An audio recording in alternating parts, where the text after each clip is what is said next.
استاد اول زما کتاب رښتیا کې ډېر ژور کتلی و. مخکې له دې چې زه ورسره ووینم دوی ویل چې دا کتاب ډېر په بیړه لیکلی دی. رښتیا هم دا کتاب ما په یوه میاشت کې لیکلی دی. د لیکوالۍ په دوه ډوله ده، یو تخلیق دی یو تحقیق دی. تخلیق پنځونې ته ویل کېږي او تحقیق څېړنې ته ویل کېږي.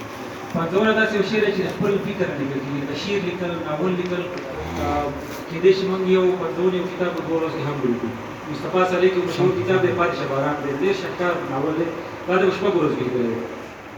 ولې څېړنه ډېر وخت غواړي او بیا د داسې یو کتاب لیکل چې سرچینو ته اړتیا ولري، ماخذونو ته اړتیا ولري. حتی لږ تر لږ دا کتاب باید یو کال کې لیکل شوی وي. ما په یوه میاشت کې لیکلی دی. زه یو څو شیان چې استاد ډېر ښه نقد کړي وو، زه ورته متوجه هم کړم. یو څه یادونه به هم وکړم. لومړی د کتاب نوم دی مونوګراف لیکنه او لیکوالي. دغه برخه کې ما کتابونه وکتل. یو مونوګراف لیکنه په نامه و چې ګلرحمان رحماني لیکلی و، یو مونوګراف لیکنه و سمینار و چې د اسماعیل لاروي لیکلی و، یو د مونوګرافونو لارښود په نامه دی فکر کوم سید اصغر هاشمي لیکلی و. نور هم د څېړنې برخه کې مختلف مطالعې مو وکړل. نو لازم مو وبلله چې مونوګراف لیکنه نوم ورکوم خو تکراري دی. مونوګراف لیکنه او لیکوالۍ نوم یې ورکړه. د دې دلیل دا دی چې ما یوازې د مونوګراف په اړه معلومات نه دي راوړي، د لیکوالۍ په اړه هم شته دی، ځکه مونوګراف خپله د لیکوالۍ یو فورم دی، یو برخه ده. بل د کتاب سرلیکونه دي چې غیر منظم دي. دا ستونزه رښتیا هم چې منم او ټول لامل یې هغه د بیړې خبره ده. خو یو ټیک د اشاره وکړم چې څېړنه، لیکوالي، مونوګراف دا خپل یو بل کې په اصطلاح باندې اخته شوي دي، یو بل کې مدغم دي، ځکه څېړنه خپله د لیکوالۍ یو فورم دی. تخلیق لیکوالي خپله لیکوالي ده، مونوګراف هم لیکوالي ده، د څېړنې یوه برخه ده، د څېړنې په خاص کارونو کې راځي. نو دا کتاب یوازې په پوهنتون محصلینو ته لیکل شوی دی. پوهنتون محصلین یوازې هدف یې هغه دی چې څېړنې ټول پرې مضمون ته ورسېږي.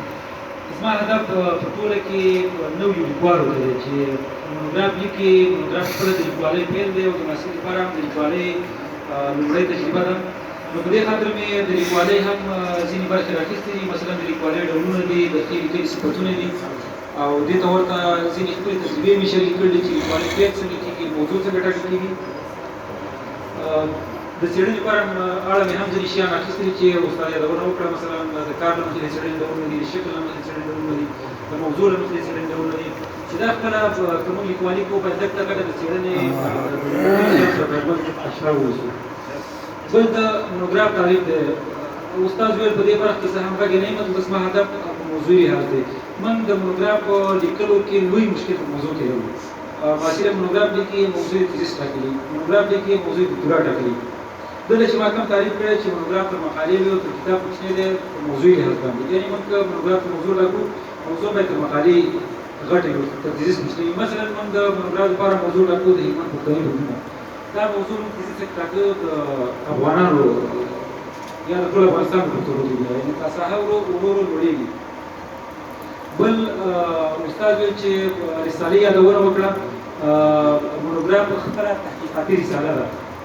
د څېړنې موږ دوه کالمونه لرو چې خاص کالمونه دي او عام کالمونه دي. په خاصو کالمونو کې مونوګراف تیزیس او ډیزرټیشن راځي او په عام کې مقاله، رساله، کتاب راځي. خو مونوګراف خپله تحقیقاتي رساله کې راځي. بل هلته ما لیکلي چې د مونوګراف لیکلو د استدلو لارښود. د مونوګراف په اړه معلومه خبره ده چې ډېر معلومات پکې راغلي دي. تیزیس لارښود زما هدف موضوع باندې ما ډېر بحث کړی دی، ډېر تمرکز په موضوع باندې، ځکه بیا هم چې موضوع باندې هم ډېر مشکل لرو. یعنې مونوګراف لیکنه کې موږ ښه محصلین لرو، تکړه تکړه لیکوالان دي، خو ولې په موضوع کې دقت نشي کولی. موضوعات اکثره داسې مشکله موږ لرو چې د یوې څانګې محصل د بلې څانګې موضوع ټاکي او د موضوع محدودیت ته پام نه کوي. موضوع ډېره غټه ټاکي. ما په کتاب کې مې یادونه کړله چې یو محصل د حقوق پوهنځي محصل و، د مونوګراف لپاره یې موضوع ټاکلې وه عثماني خلافت. عثماني خلافت تقریبا 6 پیړۍ، 7 پیړۍ، 2 پاچاهي پیړۍ ده او 2 امپراتوري ده. نو 7 پیړۍ چې یو چا کار کړی، 7 پیړۍ بېلابېل څېرې راغلي، په هغه باندې څنګه 10 مخه کتاب ولیکو یا 40 مخه، په دې تر 1000 هم ډېر کتابونه لیکل کېږي. یعنې دا د موضوع برخه کې ډېر مشکل دی او ما ډېر تمرکز په موضوع باندې کړی.